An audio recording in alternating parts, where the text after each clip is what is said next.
Hey guys, subscribe for daily content, and if you're shopping for gear, make sure you check out the description for the newest items at some of the very best online retailers.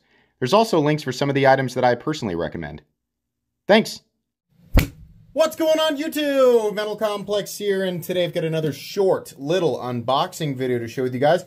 This one in particular I'm pretty excited about because I know exactly what it is. I mean, it also says on the outside of the box, but I just posted, I don't know when you guys are watching this, but I just posted about this. And I thought it looked pretty cool. This is not a company I'm familiar with, but the model itself I think is pretty nice. So thanks so much to, I have to assume this is Vanguard sending these because that's what it says. I don't know if it's like their line or if that's their name, but thank you so much for sending this knife to me. These are available at DLT Trading. I saw the listing here recently, thought the price was reasonable considering what it is. I'll link it right down below. You guys can check it out if you want to. It does help my channel when you use those links, but that's entirely up to you. Thanks to my patrons for supporting me. And please make sure to follow me on Instagram at metal_complex. Okay, I accidentally sliced into it just a little bit. Yeah, here we go. So this is the Cheetah. What else is in here? Hold on. Oh, that is so fancy. Oh, good. So design. So they mean so it's Tuya, but does that mean the OEM? It's a pretty nice little, you get a little metal card with it. That's cool. I mean, they don't have to do that, and it's not like you're going to carry the card around with you, but pretty cool, right? I recognize the pivot now. Isn't that like a typical Tuya pivot? They make a good knife. Yeah. All right, let's take a look here up close. We have some nice carbon fiber inlays.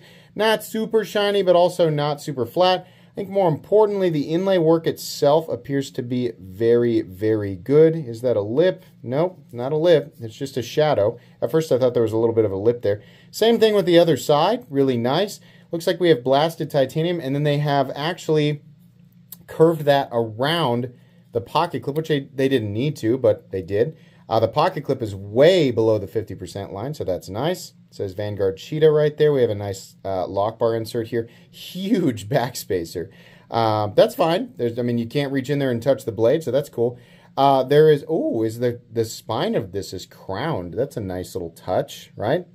We have no lanyard hole. I forgot what I was talking about there, what I was about to say. No lanyard hole. And then, do we have a stop pin deep in there? Yeah. Let's go ahead and kick this out. Oh yeah, real nice. Oh, and very, very smooth action for sure. Nice detent. Here, let's get a look at that detent here real quick. Oh yeah, yeah, nice and clicky with no detent lash, and we have perfect centering. Yeah, so this makes me think, sorry, I'm just cleaning the blade off.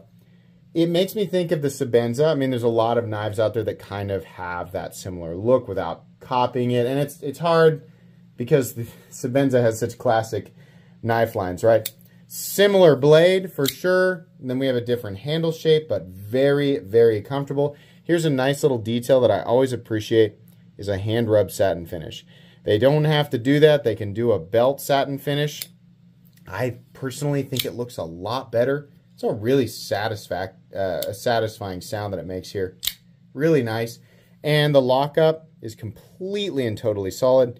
Yeah, it's kind of, honestly, it reminds me of the Sebenza, just with like a much more accessible and like more comfortable to operate, like the thumb stud is just not so pokey and ridiculous. Cutting edge, it does get down to a fairly thin spot there. I really like that the show side has absolutely nothing on it. In fact, now that I'm looking at it, like there are no body screws. So my question is, how do we have the inlays held in, right? I don't love it when companies use adhesive, but really my biggest issue is when the inlays are covering up some sort of spot, like some sort of access point for hardware. So it looks like it probably is adhesive, but you don't need to take the scales out in order to, do maintenance on the knife. It looks like it's literally just, it has to be, there's no other screws anywhere.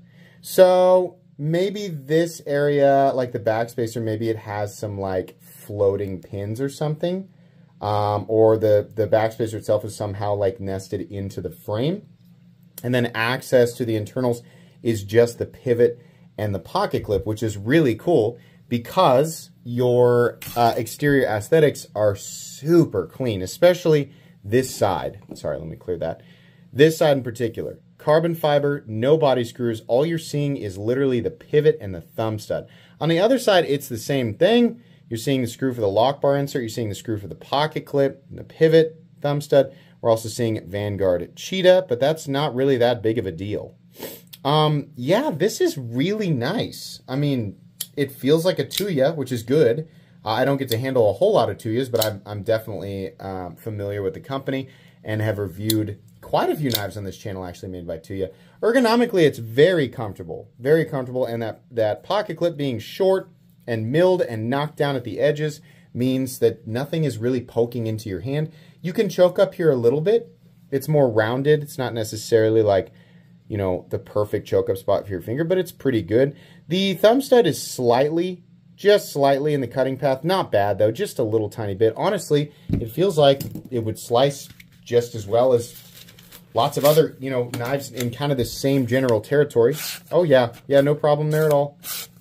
Bites in just fine. Not a you know, open L laser beam or anything like that, but definitely good. What we should do is weigh it. Let's find out. I'm gonna I'm gonna guess this weighs 4.5 to 4.75. No, not even that. 4.13. Let's get some measurements here real quick. Just some general measurements so that we have an idea of what we're looking at. The overall length of the Cheetah is coming in, I think it's like 7 3/4 is what I read on the website. Yeah, 7 3/4. But I gotta tell you, I like the 8-inch territory. That sounds so bad. I like knives that are about 8 inches overall in length with roughly a 3.5-inch blade, and this feels like that. I would guess that that's what this was. I would say there's no way that that's not a 3.5-inch blade. There's no way that it's not 8 inches overall, you know. So that's just what it feels like. Just the open ergonomic area makes it feel that way. The blade length is only 3 1/4. Yeah, wow, okay. Cutting edge also 3 1/4 though, so that's fine. What do we have out here for size comparisons? We have the Hodeca. We have the Benchmade bug outs. Let's get these three out here. Sorry, these are still moved over from the live stream. We have the Spyderco PM2. We have the Demco 80 20.5. And we have the Benchmade Griptilian, or in this case, the Ritter Hogue. Yeah, it's a good size knife. Honestly, I like the profile. I like the look. Not anything super unique, but I want to say the price point on this is like $250, and you can pay $280 if you want like a Timascus pocket clip. I'm not sure if you get the backspacer as well. I don't think that's bad at all, considering what they've done here. Premium materials. We have a milled backspacer, milled pocket clip. We have an M390 blade that I assume is, I would love to find out it's at least 60. If I find out it's 60 to 62, then heck yeah, I wouldn't have a problem with that at all. Yeah, I think this looks pretty nice. First impressions, I'm going to carry it and use it, and I'll give you guys my thoughts after a few weeks. But for today's unboxing and first impressions, that's going to be it. Like I said, link for this guy down in the description. Please make sure to follow me on Instagram at metal_complex. If you enjoyed this video, leave a like. If you'd like to check out my other content, I do of course have lots of videos of knives that are either expensive or inexpensive that I do or don't like, so check those out. And if you enjoy all my content, go ahead and click on that Metal Complex logo right there and subscribe, because there's definitely more coming. Thanks again for watching, everybody, and have a great day.